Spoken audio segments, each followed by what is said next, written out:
आज हम इस वीडियो के माध्यम से संविधान पर अपनी बात रखने का प्रयास करेंगे। इसके माध्यम से उन चीज़ों को बताएंगे जिन चीज़ों को आधार पर कोई व्यक्ति संविधान को जान एवं समझ सकता है। संविधान एक प्रकार का दस्तावेज होता है, प्रलेख होता है।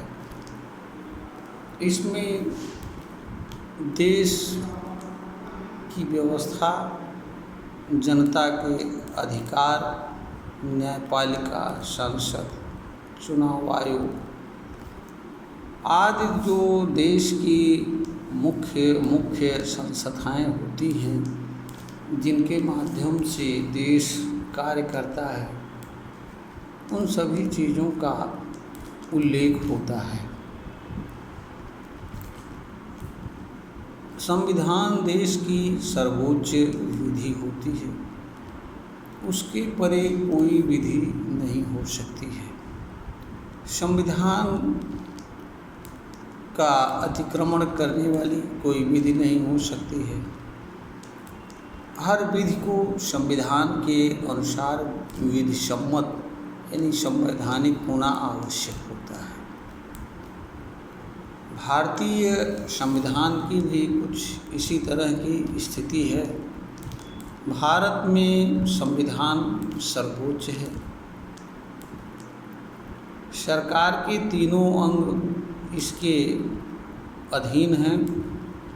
इसके द्वारा प्राप्त शक्तियों का उपयोग करते हैं। सरकार के तीनों अंगों में से कोई भी अंग संविधान से ऊपर नहीं है।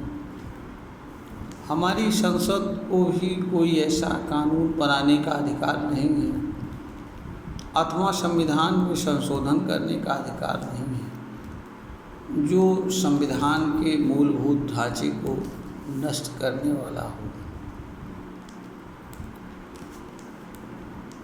कोई भी हमारे यहाँ संविधान की सर्वोच्चता है। संविधान सर्वोच्च है क्योंकि इसी के माध्यम से कार्यपालिका, न्यायपालिका और विधायिका सभी अपने अधिकार प्राप्त करते हैं और इसी के अधीन अपने अपने क्रियाकलाप को विधि सम्मत तरीके से संपन्न करते हैं। हमारे संविधान में जनता के मूलभूत अधिकारों का वर्णन भाग 3 में किया गया है और इसकी सुरक्षा की गारंटी भी हमारे संविधान ने दिया है और कोई भी हमारे देश का नागरिक अपने मूलभूत अधिकारों की रक्षा के लिए सीधे उच्चतम न्यायालय अथवा किसी उच्च न्यायालय में जा सकता है, जिस उच्च न्यायालय के क्षेत्राधिकार के अंतर्गत कोई मामला उत्पन्न होता है। हमारे देश में स्वतंत्र न्यायपालिका का व्यवस्था करता है। चुनाव निष्पक्ष और स्वतंत्र चुनाव प्रक्रिया एवं चुनाव व्यवस्था तथा इससे संबंधित अधिकारी की नियुक्ति की व्यवस्था करता है। तो संविधान जो है हमारे देश का सर्वोच्च कानून है, विधि है। इसके ऊपर कोई विधि नहीं हो और इसका अतिक्रमण करने वाली कोई विधि नहीं हो सकती है। इसके बाहर देश का कोई कानून नहीं हो सकता है। हर कानूनों की संवैधानिकता की जांच संविधान के अधीन की जाती है। इसके लिए हमारे संविधान में अनुच्छेद 13 की व्यवस्था की गई है। अनुच्छेद 13(1) संविधान के लागू होने के पूर्व से निर्मित विधियों के संबंध में लागू होता है और 13(2) संविधान बनने के उपरांत हमारी संसद द्वारा बनाई गई विधियों के संबंध में लागू होता है। अनुच्छेद 13(1) यह कहता है कि भारत में जो भी नियम कानून हैं वह उस सीमा तक शून्य होंगे जिस सीमा तक वे किसी भी प्रकार से भाग 3 में प्रदत्त जनता के अधिकार अर्थात मूलभूत अधिकारों का अतिक्रमण करते हैं, छीनते हैं या न्यून करते हैं।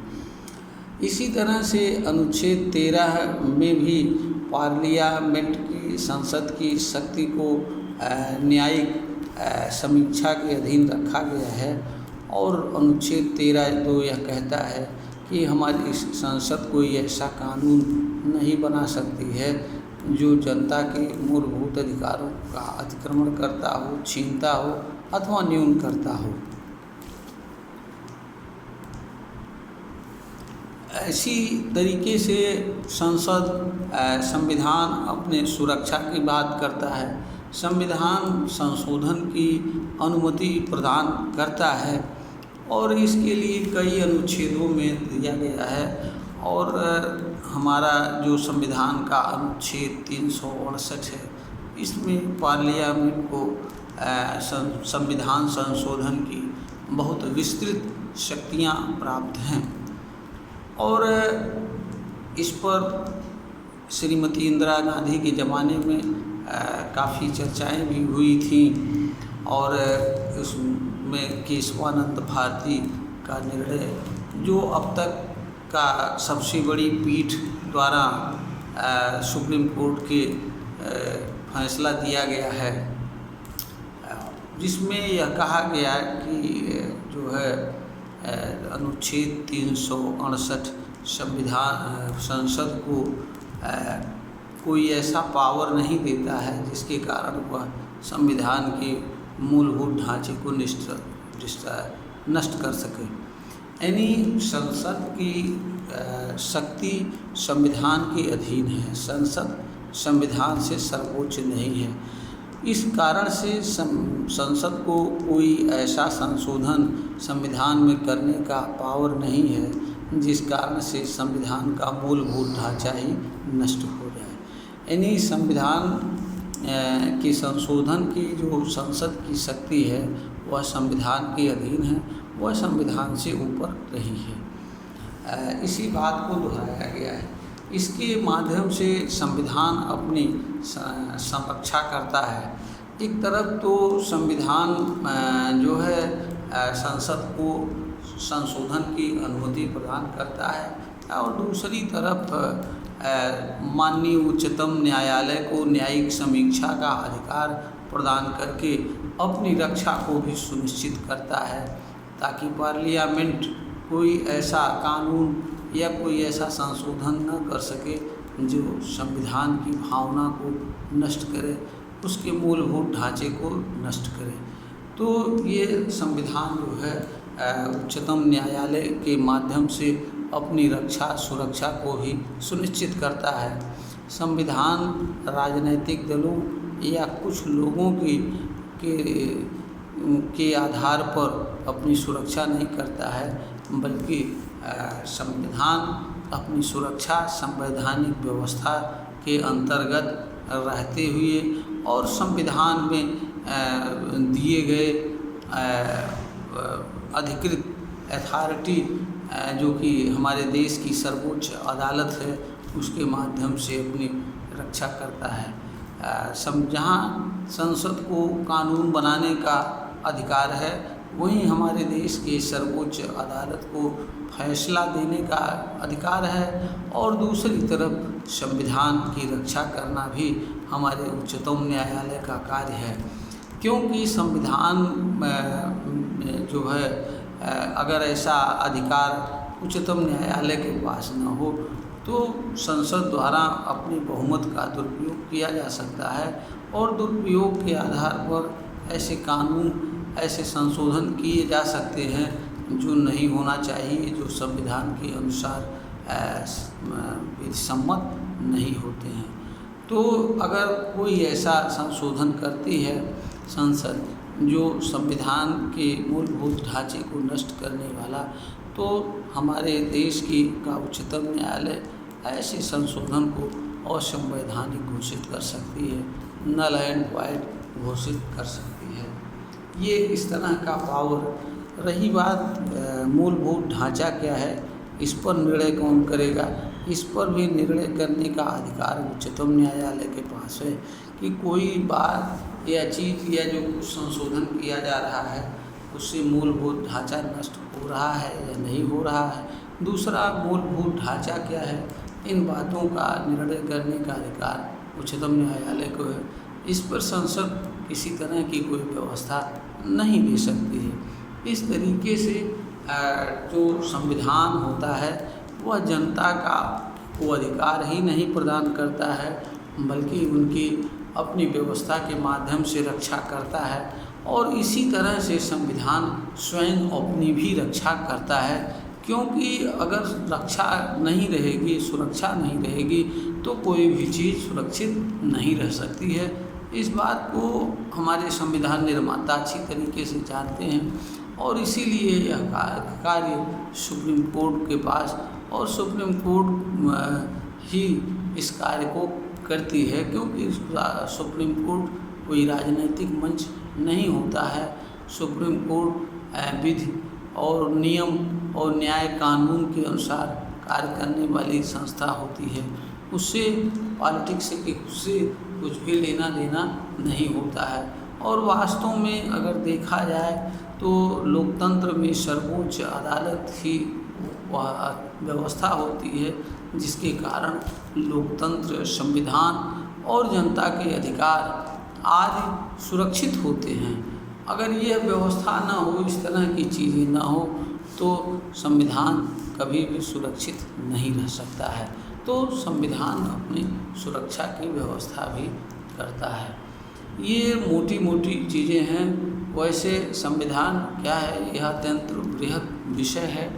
इसे समझने के लिए कोई भी व्यक्ति अलग अलग देश के संविधानों को पढ़ सकता है और उनके माध्यम से संविधान की मूलभूत चीज़ों को समझ सकता है, तथा यह भी जान सकता है कि किस तरीके से अलग अलग संविधानों में कुछ भिन्न व्यवस्थाएं भी हैं, जिनके कारण उनकी अलग अलग व्यवस्थाएं हैं। परंतु सारभूत चीज़ें हर संविधान में एक ही हैं। इसमें कहीं कोई किसी तरह का बदलाव नहीं है, क्योंकि लोकतंत्र की कोई अलग अलग व्याख्या नहीं की जा सकती है। और न्यायालय की जो सामान्य प्रक्रिया और व्यवस्था होती है, उसे भी करीब करीब हर देश में वही रहता है।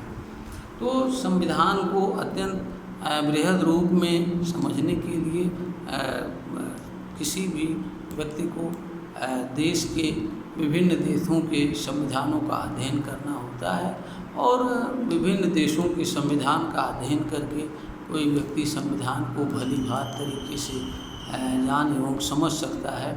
यह वीडियो का उद्देश्य मात्र संविधान को के मूलभूत चीज़ों के माध्यम से संविधान को बताने का एक छोटा सा प्रयास है। आशा है यह वीडियो अपने उद्देश्य में सफल होगी। हम अपने समस्त श्रोतागण को अपनी तरफ से नमस्कार करते हैं और अपेक्षा निवेदन करते हैं कि अगर यह वीडियो पसंद आए तो इसे लाइक और शेयर और हमारे चैनल को सब्सक्राइब अवश्य करें। ज्ञानवर्धन के कार्य में सहयोग प्रदान करने का कार्य करें। इसी के साथ मैं अपने बात को यहीं पर बंद करता हूँ।